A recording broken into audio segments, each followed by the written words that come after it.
जिसे सबसे सुरक्षित और सच्चा रिश्ता माना जाता है। लेकिन लखनऊ में एक मां ने ही इस रिश्ते को खून से रंग डाला। ममता को शर्मसार कर देने वाली ये घटना केवल हत्या नहीं है, ये इंसानियत के गाल पर एक करारा तमाचा है। यहाँ एक मां ने अपनी 5 साल की बेटी को सिर्फ इसलिए बेरहमी से खत्म कर दिया क्योंकि वो अब बाधा बन गई थी प्रेमी के साथ नए जीवन की आजादी में। मां रोशनी और उसका प्रेमी उदित, जिन्होंने एक मासूम साइना को अपनी वासना, साजिश और नशे की बलि चढ़ा दिया। बेटी की हत्या के बाद ना उन्हें अफसोस था न पछतावा, उल्टा उन्होंने शव के पास बैठकर फिर वही किया जो इस नन्ही बच्ची ने देख लिया था। पुलिस पूछताछ में सामने आया कि बच्ची ने दोनों को आपत्तिजनक स्थिति में देख लिया था। इसके बाद मां और उसके प्रेमी ने मिलकर साइना के पेट पर पैर रखा, फिर रुमाल से मुंह दबाकर उसका गला घोट दिया। उसकी नाक से खून निकला और जिंदगी खामोश हो गई। हत्या के बाद दोनों नहाए, शराब पी, खाना खाया और वहीं सो गए। क्या आपको कहीं से लगता है कि दोनों इंसान हैं? नहीं, ये हैवानियत का सबसे क्रूर चेहरा है। मां ने इस पूरे अपराध के बाद पुलिस कंट्रोल रूम में कॉल करके दावा किया कि उसके पति शाहरुख ने बेटी की हत्या की है। 4 मंजिल फांद कर आया, दरवाजा तोड़ा और बेटी को मार दिया। यही कहानी गढ़ी गई। लेकिन किस्मत ने बेटी को तो नहीं बचाया, पर एक बेगुनाह को जरूर बचा लिया।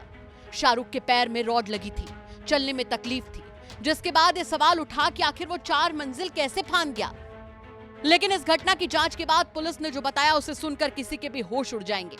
डीसीपी वेस्ट विश्वजीत श्रीवास्तव ने बताया कि जांच में सामने आया है कि अप्रैल से ही रोशनी और उदित मिलकर प्लान बना रहे थे। 13 जुलाई की रात उदित घर पहुंचा, शराब, सिगरेट और नशे का सामान साथ लेकर आया। पहले नशा किया, फिर बच्ची की हत्या की। अगले दिन भी फ्लैट में ही रुके, खाना मंगाया, नशा किया और फिर शव के पास ही आराम से सोए। 15 जुलाई को रोशनी ने फोन कर पति पर इल्जाम लगाया। पोस्टमार्टम रिपोर्ट ने बता दिया कि हत्या 36 घंटे पहले हुई थी, यानी रोशनी का झूठ पूरी तरह से बेनकाब हो गया। साइना की मौत के बाद ये दोनों हनुमान सेतु गए, फिर हुसैनगंज के होटल में रुके। शव को कहां और कैसे ठिकाने लगाना है, इसके लिए इंदिरा डैम तक की रेकी की गई। लखनऊ के लालबाग से एक डरा देने वाली घटना सामने आई है, जहां एक मासूम बच्ची का मर्डर किया गया है उसी की मां के द्वारा। हमारे साथ बात करने के लिए डीसीपी वेस्ट विश्वजीत श्रीवास्तव जी मौजूद हैं, जो पूरी इन्वेस्टिगेशन इस मामले की देख रहे हैं। विश्वजीत जी, किस तरह का मामला है, क्या कुछ इस केस में निकलकर सामने आया अभी तक?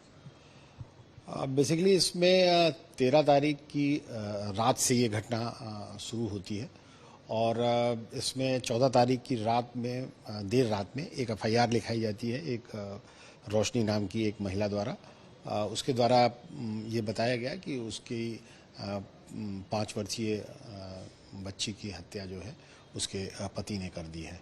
और इस सूचना पर पुलिस ने तत्काल एफआईआर दर्ज की और इस इन्वेस्टिगेशन शुरू की। रोशनी ने ये बात बताई थी कि वो और उसका एक बॉयफ्रेंड है जिसका नाम उदित जायसवाल है, वो दोनों लोग गए हुए थे बाहर और जब लौट के आए तो उन्होंने देखा था कि जो है उसकी बच्ची वहाँ पर मृत पड़ी हुई है।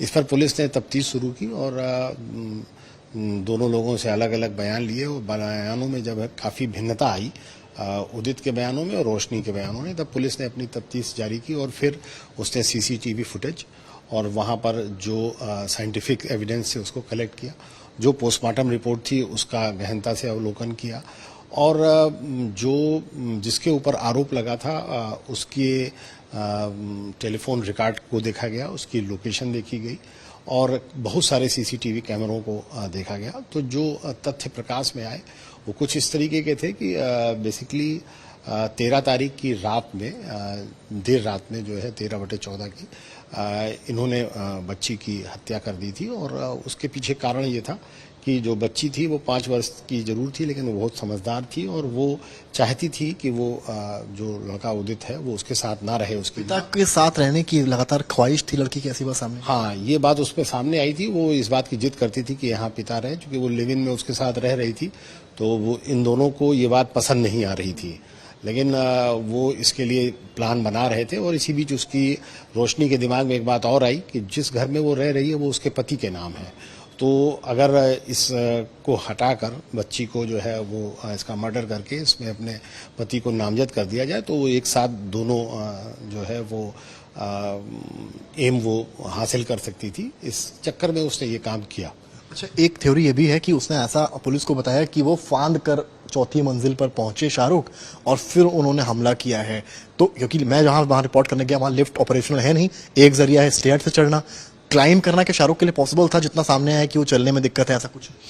बेसिकली जो उसके पति हैं उसका एक्सीडेंट पहले हो चुका था। और इसमें मैं एक बात और बता दूं कि इनके द्वारा एक अपने ससुराल वालों पर एक मुकदमा और लिखाया गया था, और वो करीब 2 महीना पहले। और उस वक्त ये इसका पति जो है वो अस्पताल में भर्ती था और उसके पैर में राड जो है पड़ी हुई है। वो संभव नहीं है कि वो 4 मंजिला जो है वो बिना किसी के सहारे से चढ़ सके। वहाँ कई शराब की बोतलें भी मिली हैं। क्या अलग अलग प्रकार के नशे करने की भी बातें सामने आई? क्योंकि कई मोहल्ले वाले कह रहे हैं कि कई नशीले पदार्थ, ड्रग्स वगैरह भी सप्लाई ऊपर होते थे, झोले के माध्यम से भी कई बार, और कई बार तो जो लड़के वहाँ आते थे वो लेकर आते थे। अब ड्रग्स तो वहाँ नहीं मिली है, लेकिन ये है कि शराब और सिगरेट पर्याप्त मात्रा में मिली है। और ये दोनों लोगों ने जो इसके अभियुक्त हैं और इस केस के, इन्होंने ये स्वीकार भी की थी कि उन्होंने वहाँ शराब पी। इसमें एक बात और भी थी कि 13 तारीख को मारने के बाद ये लोग बच्ची की डेड बॉडी के साथ ही सोए भी, और सवेरे उठकर फिर ये लोग बंद करके चले गए।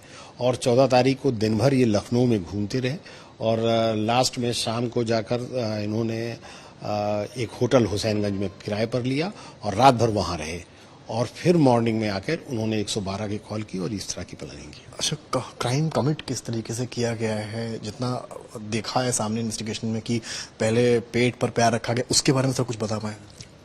अब क्राइम का जो कमिट किस तरीके से हुआ, इसके बारे में जो मुलजिम थे उन्होंने बताया, और कुछ जो मेडिकल रिपोर्ट थी उससे सामने आया। इसमें उस बच्ची के पेट पर पैर रखा गया था और उसको दबाया गया था, और इसके साथ ही कि मुंह से या रुमाल से या तकिए से इसका मुंह जो है जकड़ा गया था, जिससे स्मूदरिंग हुई है और एस्पेक्सिया आंखें आने से इसकी डेथ हुई है। स्टिंग्स कुल दोनों की हो गई हैं? क्या धाराएं लगी हैं और क्या आगे की प्रक्रिया? हाँ, इसमें एक महत्वपूर्ण बात ये थी कि महिला ने चूंकि सब में तुरंत सूचना दी थी, तो उसके कहने पर एक लिखित तहरीर पर मुकदमा उसके पति के खिलाफ लिखा गया था 302 का। लेकिन जब पुलिस ने इन्वेस्टिगेशन की है तो अब वो तफ्तीश जो है वो आगे बढ़ी है, और उसमें ये 2 लोग मुलजिम बने हैं। पुलिस ने बहुत जल्दी ही इसको करीब 24 घंटे के अंदर ही जो वादी था उसी को जो है वो अभियुक्त बनाकर जेल भेजा है। बात करने के लिए सर, तो ये आप सुन रहे थे डीसीपी वेस्ट विश्वजीत श्रीवास्तव को, जो कह रहे हैं कि पोर्ट्रेट इस तरह से किया गया कि आरोपी पति है, जबकि जब इन्वेस्टिगेशन हुई तो कहानी कुछ और ही सामने आई। जांच के दौरान पुलिस को घर से नशे का सामान, शराब की बोतलें और सिगरेट्स के पैकेट मिले। पूरे फ्लैट को देखकर लग रहा था मानो कोई क्राइम सीन नहीं, कोई सेलिब्रेशन पार्टी हुई हो। ऐसे में अब सवाल उठता है कि क्या ये बस एक हत्या है या कुछ और? क्या ये महिला अपने पति को जेल भिजवाकर सब कुछ हड़पना चाहती थी? क्या उदित सिर्फ दोस्त था या फिर कुछ और? क्या इस पूरे प्लान में कोई और भी शामिल था? और सबसे बड़ा सवाल, एक मां इतनी निर्दयी कैसे हो सकती है? लखनऊ से समर श्रीवास्तव की रिपोर्ट, यूपी तक।